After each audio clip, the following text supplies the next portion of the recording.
3, 2, 1.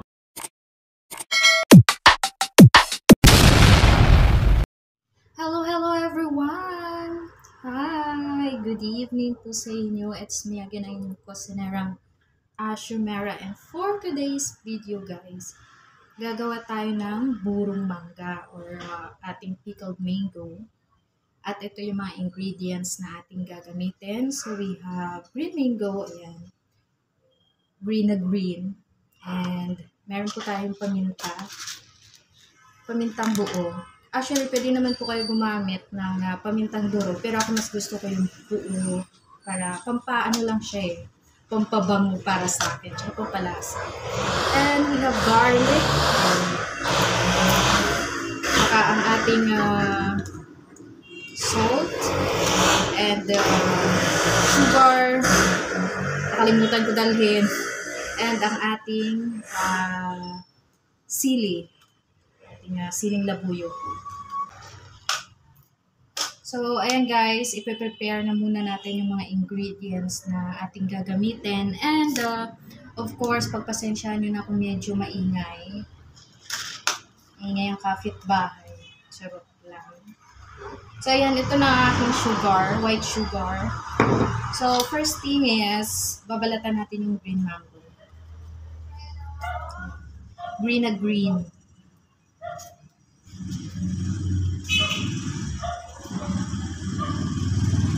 Teka na muna. So yun, gumamit na ako ng peeler para mabilis ako matapos.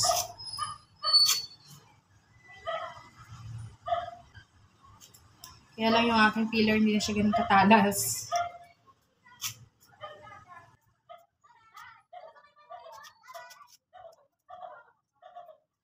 Masabit siya. Sorry. So, gumamit na ako ng ibang peeler.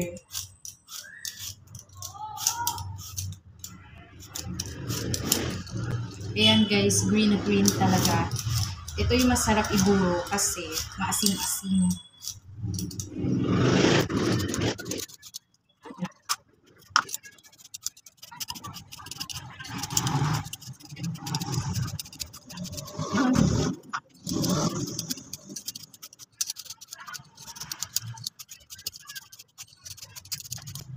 Actually, ngayon lang ulit ako nakagawa ng video kasi medyo naging busy ako ng mga this past few months. So, susulitin ko ulit ang oras na meron ako. Magpo-content ulit.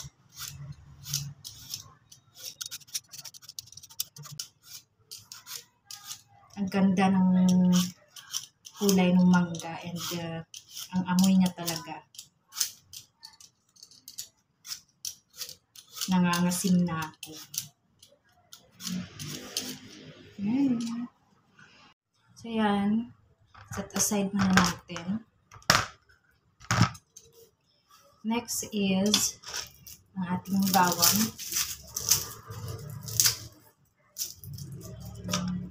So, I'm going to use 4.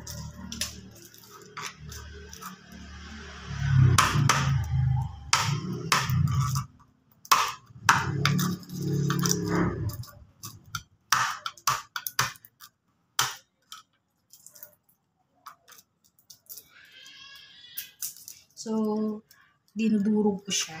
Pero, hindi ko na siya hihiwain ng maliliit. Siguro ano lang. Kasi mabango siya guys pag may bawang. So, ganyan lang. Malalaking hiwa. So, sige, dagdagan natin ng 2 pa.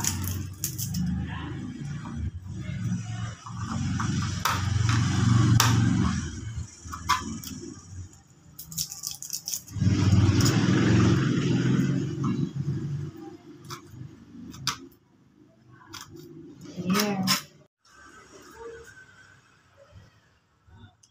And then next is hihiwain natin na maliliit yung sili.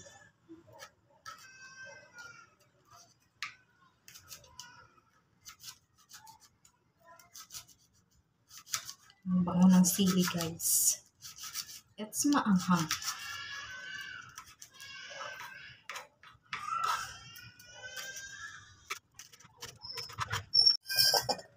And then, next natin gagawin is hihiwain natin yung mangga.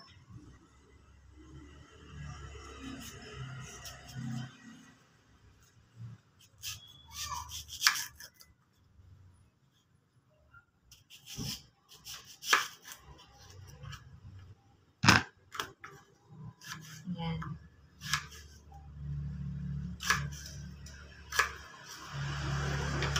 So, ayan guys, medyo makakapal siya para pag binuro natin kahit matagal, malutong pa rin.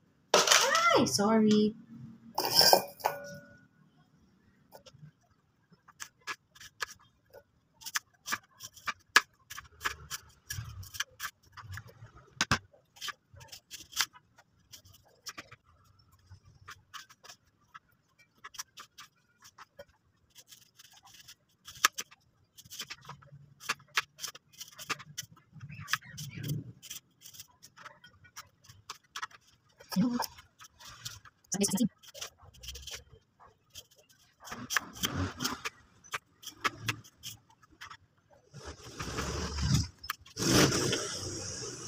So, ayan, natapos na natin hiwain yung mangga. My gosh. Here, ang sarap.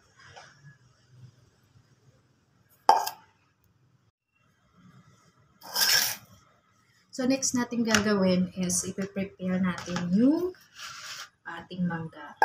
So, paghahalo-haluin na natin lahat ng ingredients natin. So, first is ilalagay natin yung mangga dito sa ating mixing bowl. Ayan. Sarap. And of course, ang ating bawang here. Lagay na natin. Of course, yung ating sili. Sama na natin. Iyan. Tapos maglagay tayo ng konting pamintang buo. Adjust nyo lang kung gaano karami yung gagamitin nyo. And next, lalagyan natin siya ng asin. Ayan. So, konti lang muna. A-adjust lang din natin. Tsaka sugar.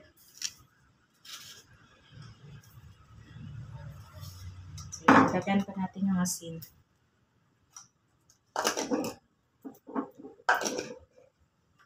And paghalo-haluin.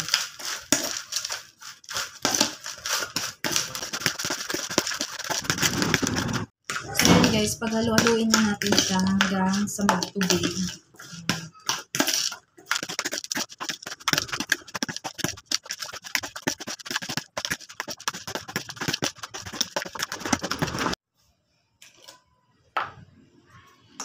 So lalagyan pa natin ng sugar.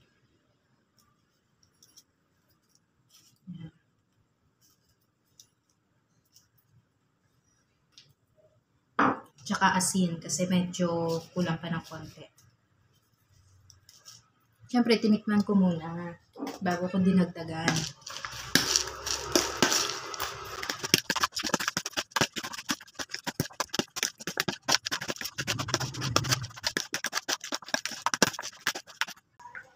Ayan, kung napapansin nyo na siya guys, ayan, nagtutubig na. So, ano siya, yung tubig niya is dito mismo manggagaling sa mangga. So, pwede naman natin siya lagyan ng tubig, yung boiled water. Pero make sure na pag nilagyan nyo siya ng boiled water, nakalubog lahat. Pero ako, maglalagay din ako mamaya.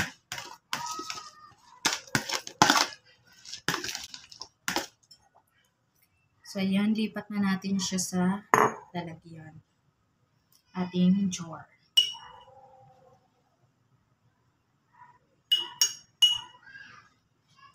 So, dahil wala akong disposable gloves, ayan. Kutsara-kutsara muna.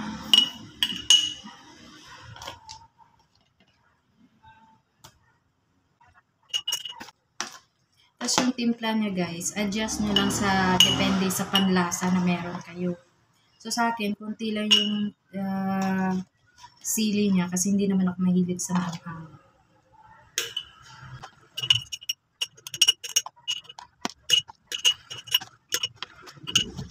Ayan. So here,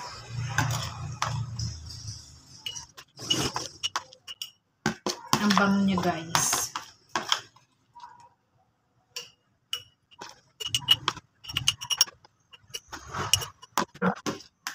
So konti na lang, busin na lang natin.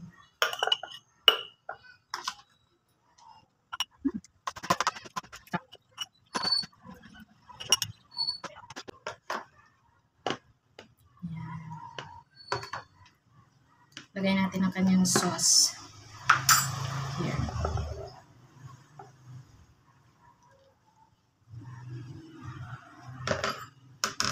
And lalagyan natin siya ng water, hot water. Ay, hindi. Warm water. Yung pinakulo ko na siya guys, pero hindi na siya ganun kainit.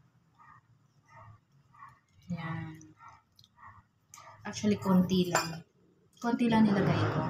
So, ito na po guys ang ating burong mangga. So, ibuburo natin siya ng 2 to 3 days para sakto-sakto ang lasa. So, ayan. Tatakpan na natin. And i-refrigerate. So, yan. Diba? So, thank you for watching guys sa aking video today. Sa aking burong mangga recipe. So, hanggang sa muli nating pagkikita. Thank you so much. Bye! Thank you for watching. Don't forget to like, share, and subscribe.